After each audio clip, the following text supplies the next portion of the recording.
My name is Leo Rivers, and I'm 10 years old. I live with my dad, Marcus Rivers, in a dusty old garage on the edge of Pine Valley, Oregon. It's the kind of place where the air always smells like oil and rust, and folks from nearby farms drop by to get their tractors or pickup trucks fixed. Dad's known around here as Marcus the Mechanic, the guy who can make any broken machine hum again. But they don't know what he used to be. Dad was once the lead engineer at Ether Robotics in San Francisco, building AI-powered robots that helped soldiers walk after injuries. Newspapers called his work limbs from the future. But 6 years ago, during a clinical trial, a programming glitch hurt a patient badly. Dad took all the blame, even though it wasn't entirely his fault. He quit everything and brought us here when I was just 4. No more fancy labs or conferences, just wrenches and grease. Most days are quiet, but that morning wasn't. I was wiping down a compressor when a sleek silver Bentley pulled up shiny like it belonged in a city, not our gravel lot. The door opened, and a tall woman stepped out, her dark hair tied back, wearing a sharp coat that screamed money. Behind her, a teenage boy about 16 was helped into a high-tech wheelchair. His face was pale, his legs locked in some fancy titanium brace that looked wrong, like it was fighting him instead of helping. The woman approached Dad. "My car's turbo's acting up. Can you fix it?" Dad nodded, but his eyes weren't on the car. They were on the boy's brace, scanning it like a blueprint. I saw that look, the one he gets late at night when he's sketching designs in the dim light. And I wondered, could Dad, who only fixes farm equipment now, really fix a person? That morning, with the Bentley stuck in my mind like a puzzle I couldn't solve. Dad had nodded at the woman's request to fix her turbo, but his eyes kept drifting back to the boy in the wheelchair. I watched from the corner of the garage, pretending to organize tools, but really just listening. The woman, tall and sharp-looking, paced a little, her high heels clicking on the concrete like she was in a hurry to be anywhere but here. She didn't belong in Pine Valley with its dirt roads and farm smells. No, she looked like she came from the city, the kind of place Dad used to talk about in whispers. We'd been in Pine Valley for 6 years now, ever since I was 4. It's a quiet town in Oregon, surrounded by pine trees and open fields where horses graze and farmers drive old tractors. Our garage sits on the outskirts, a rusty building with the sign that says Rivers Repairs in faded blue paint. Dad fixes everything, lawn mowers that won't start, irrigation pumps that leak, even the occasional car from folks passing through. People trust him because he's steady, never overcharges, and always gets the job done. But they don't know the real him, the one before we came here. Dad used to be Marcus Rivers' lead engineer at Ether Robotics in San Francisco. He built robots that helped people walk again, especially soldiers who'd lost limbs in wars. I remember bits from old photos he hides in a drawer, him in a white lab coat, smiling next to shiny machines with wires and screens. Newspapers called his inventions miracles on metal legs. He was a genius, or at least that's what the articles said. But then 6 years ago, something went wrong. It was during a big test, a clinical trial for a new robot suit that was supposed to retrain muscles. Dad designed the software, the part that learned from the person's movements and adjusted in real time. But a glitch happened, a tiny error in the code that made the suit push too hard. The patient, a veteran, got hurt badly. His spine twisted in a way it shouldn't have. Dad wasn't in the room when it happened, but he took all the blame. I wrote the code. He told me once, his voice low like it hurt to say, "That makes it my fault." The company investigated, lawsuits flew around, and Dad quit. He sold everything our house, his awards, and we moved here. No more suits or ties, just overalls and grease stains. I think he chose Pine Valley because it's far from everything. No one asks about his past. They just need their machines fixed. But at night, when he thinks I'm asleep, I hear him in the back room, the soft glow of his laptop, the scratch of pencil on paper. He's still drawing designs, curvy lines for sensors codes, for neural networks. Once I snuck in and saw sketches of legs, not human ones, but robotic, with notes about adaptive feedback and biomimicry. I asked him about it the next day. "Dad, why do you still do that stuff?" He ruffled my hair. "Because some things are worth fixing, Leo. Even if the world says they're broken for good." That day with the Bentley, I felt like one of those things was about to show up. The woman introduced herself as Clara Langford. She didn't smile much, her face tight like she was holding back a storm. She was the CEO of Langford Biotech, a big company in San Francisco that made medical devices, stuff like heart monitors and prosthetics. I overheard her on the phone later talking about meetings and deals worth millions. But she wasn't here for business. She was here because her car broke down on the way to some conference, and our garage was the only one for miles. Her son was Nathan, 16, with messy brown hair under a hoodie and eyes that looked older than they should. He sat in that wheelchair, his legs stiff in a brace that hummed softly like it had motors inside. Clara helped him out carefully, her hands gentle despite her sharp voice. Nathan didn't say much at first, just stared at the ground. But when Dad knelt down to check the car's engine, he glanced at Nathan's brace again. "That frame's locked at too high an angle," Dad muttered almost to himself. 21 degrees from thigh to knee. "It's fighting you!" Nathan's head snapped up. "You're not a doctor!" "No," Dad said, wiping his hands on a rag. "But I built software for rehab robots, and I can tell when a body's pushing back against the gear." Clara froze mid-step. "What do you mean hurting him?" "Not hurting, just holding him back. He could walk if it wasn't caging him." She crossed her arms, her eyes narrowing. I could see the doubt, the protectiveness. Clara wasn't just any mom. She'd built her company from nothing after her divorce, pouring everything into it and into Nathan.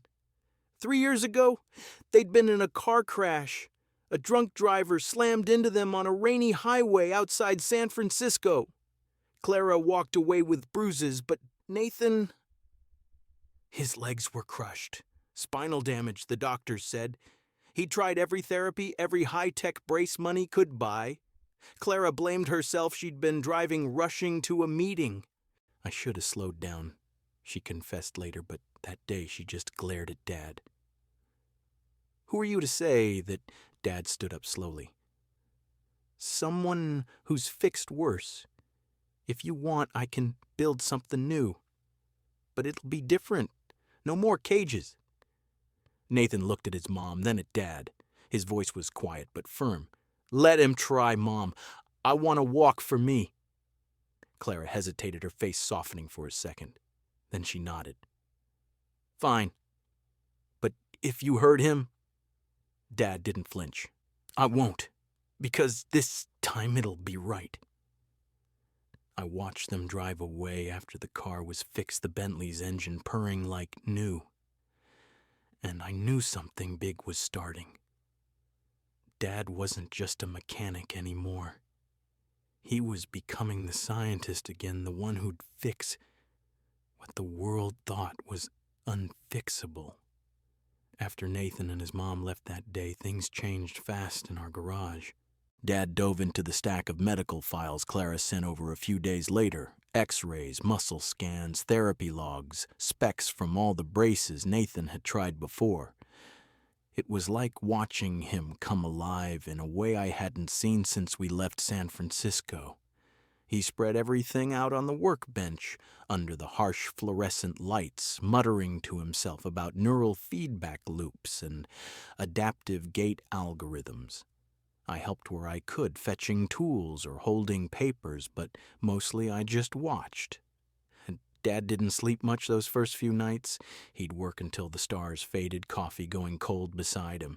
The garage turned into a makeshift lab.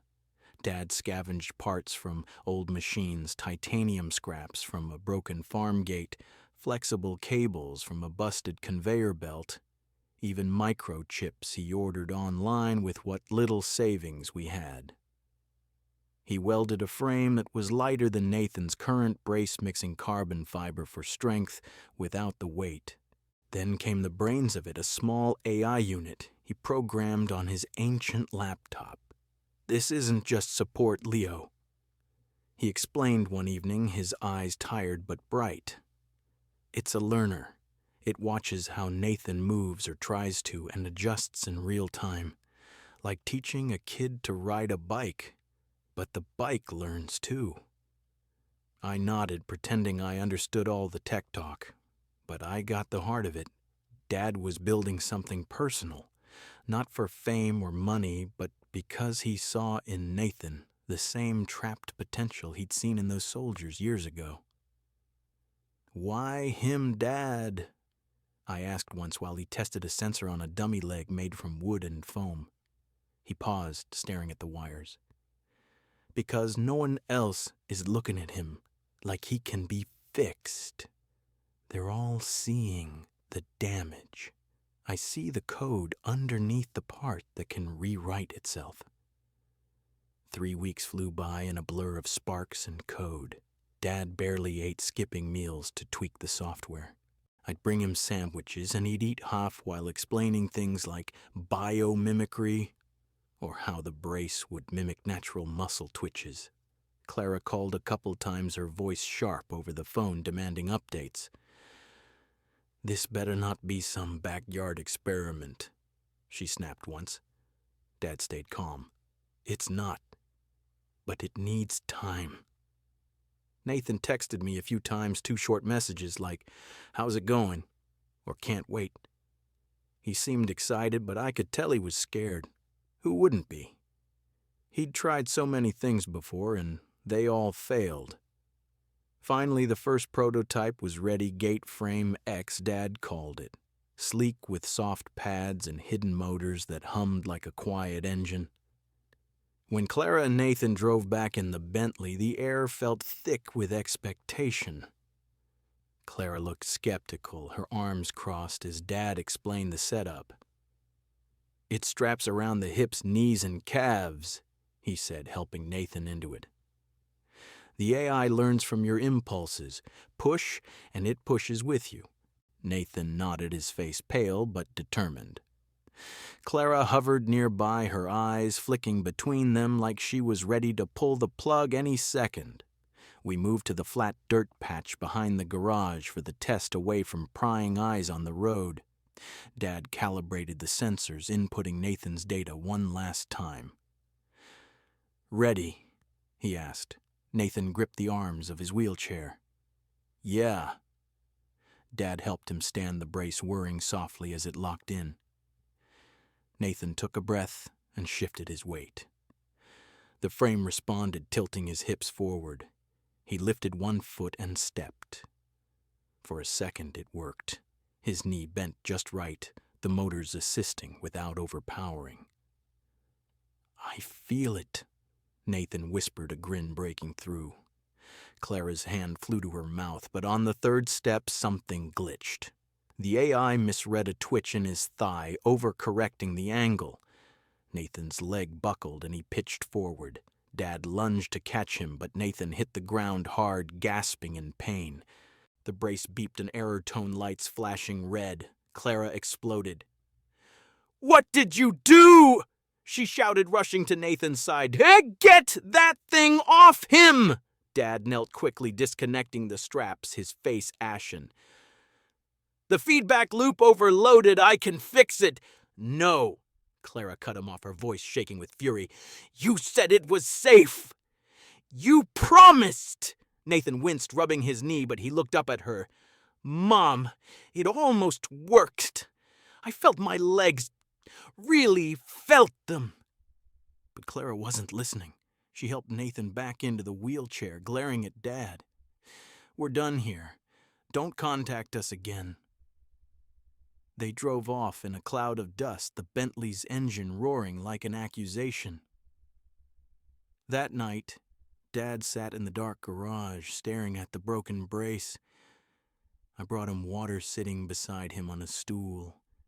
It wasn't your fault, I said.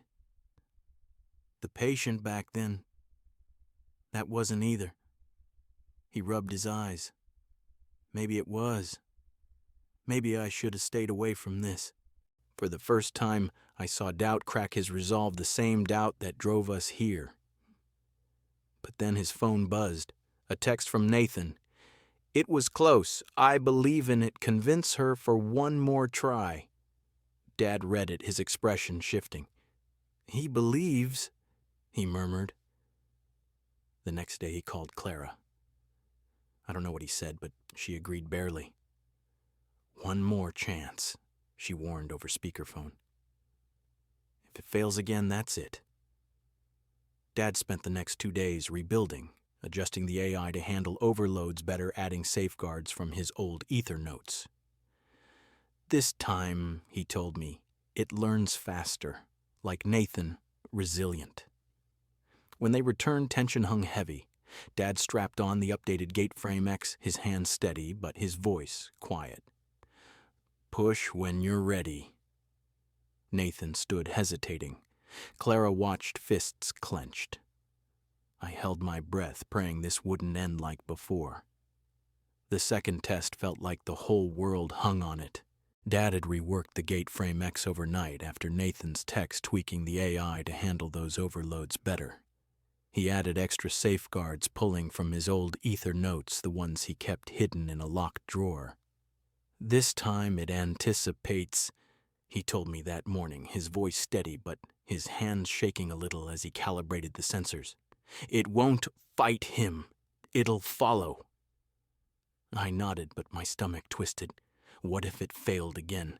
What if Clara yanked Nathan away for good? They arrived just after lunch, the Bentley pulling up like before, but the air was thicker now, charged with what-ifs. Clara looked worn, her sharp features softened by worry lines I hadn't noticed last time. She helped Nathan out, her grip tight on his shoulder. Nathan seemed calmer, though. He met Dad's eyes and nodded like they'd shared some silent pact. I'm ready, he said, his voice firmer than before. Dad strapped the updated brace on sleeker, now with softer pads and hidden wires that barely hummed. It fit around Nathan's hips, knees, and calves like a second skin, the AI unit a small box at his lower back. We headed to the back dirt patch again, the sun beating down on the dry grass. Clara stood off to the side, arms crossed her eyes, darting like she was ready to bolt. I stayed by Dad, holding a toolkit just in case. Push when you feel it, Dad instructed, helping Nathan stand from the wheelchair. The brace whirred softly, locking in at the right angles. Nathan shifted his weight, his face pinched in concentration. He lifted one foot and stepped forward. The motors adjusted seamlessly, tilting his hip just enough to support the motion. No glitch, no overcorrection. One step, then two. Nathan's breath came out in a whoosh. It's working, he whispered, his eyes widening. Clara's hand flew to her mouth, stifling a gasp. Dad watched closely, his tablet in hand, monitoring the data stream. Keep going, he encouraged quietly. Nathan took a third step, then a fourth, runny at first like a foal finding its legs, but steadier with each one. The AI was learning, adapting to his twitches, his imbalances. By the 10th step, he was walking across the patch, turning back with a grin that split his face. I feel it, Mom. Like it's me, not the machine. Clara broke. Then, tears streaming down her cheeks, she rushed over, pulling Nathan into a hug that nearly knocked him off balance. "You did it," she sobbed, then turned to Dad, her voice cracking.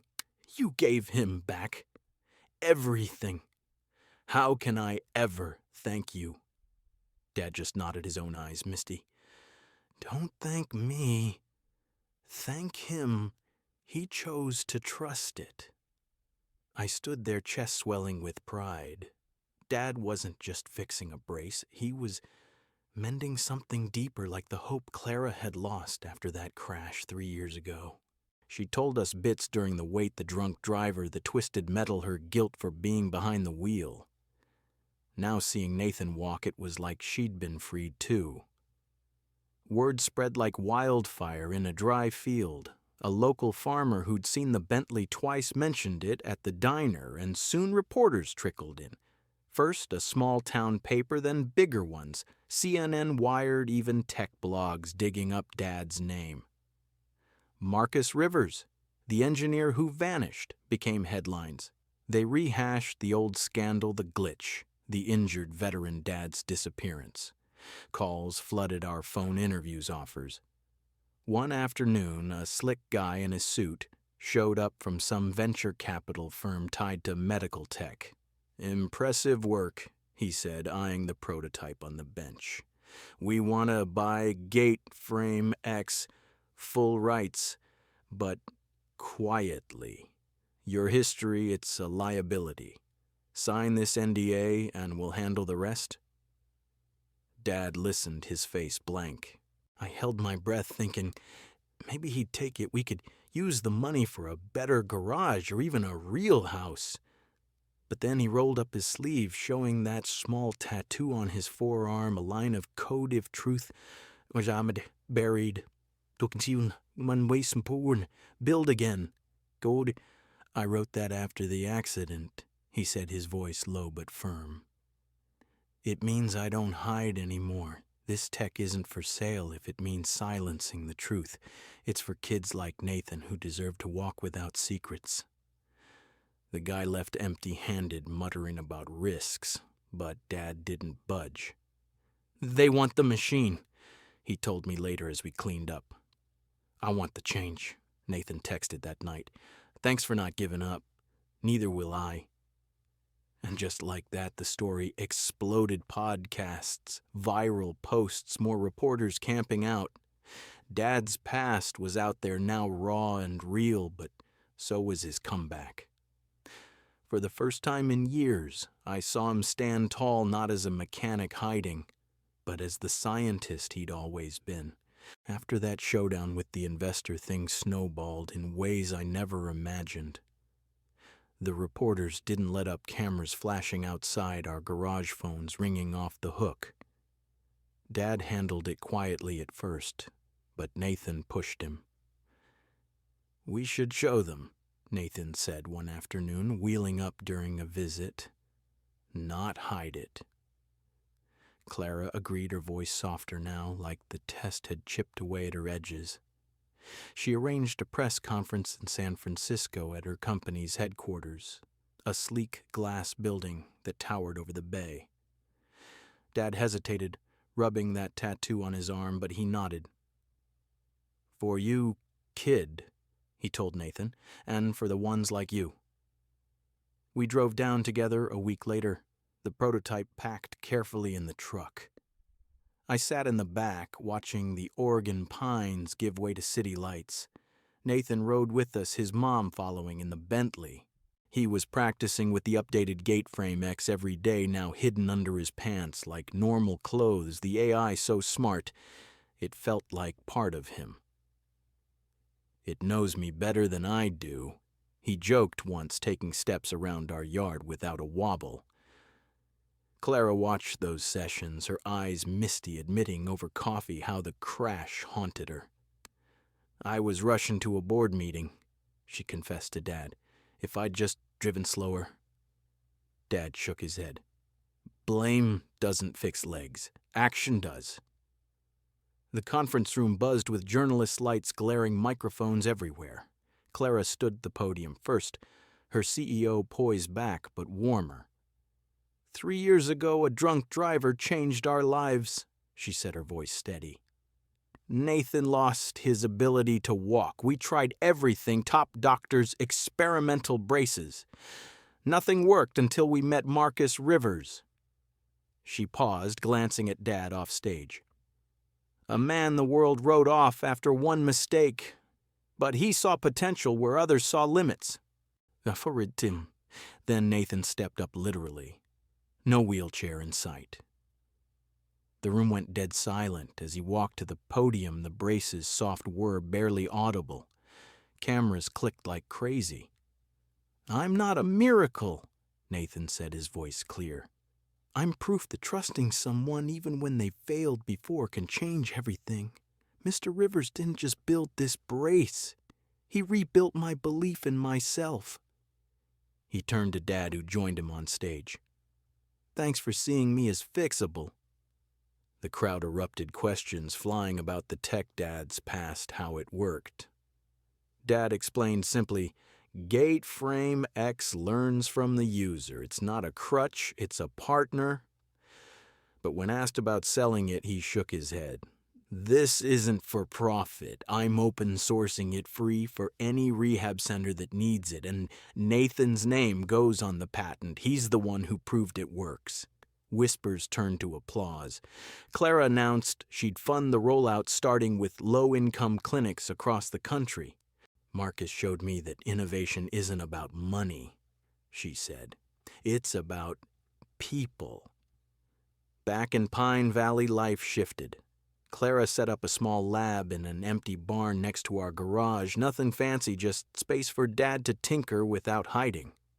She visited often, bringing Nathan for checkups that turned into barbecues under the stars. We'd sit around a fire pit, Dad grilling burgers, while Nathan chased fireflies on steady legs. Claire and Dad talked late into the night about her company pressures, his old regrets. She laughed more, her sharp edges softening. Nathan and I became like brothers. He'd teach me coding tricks Dad showed him, and I'd show him how to skip rocks on the nearby creek. One evening, as the sun dipped behind the pines, painting the sky orange, I found Dad in the lab sketching a new design. What now? I asked, leaning on the doorframe. He smiled. Extensions for arms, maybe spines. More people need this. I sat beside him. You're a scientist again. He ruffled my hair. I never stopped, Leo. I just needed someone to believe like Nathan did. Clara walked in, then carrying takeout. Dinner's ready. She set her eyes lingering on Dad a moment longer. Nathan followed. Walking strong, no brace visible anymore. We ate together, laughter filling the air like a family pieced together from broken parts. Looking back, Dad didn't just fix Nathan's legs. He mended Clara's guilt, Nathan's doubt, and his own shadows. And me, I learned that failures aren't endings, they're code waiting to be debugged. Dad's no longer hiding in a garage, he's out there changing lives one step at a time. Because sometimes the world needs to see that even buried truths can build something beautiful again.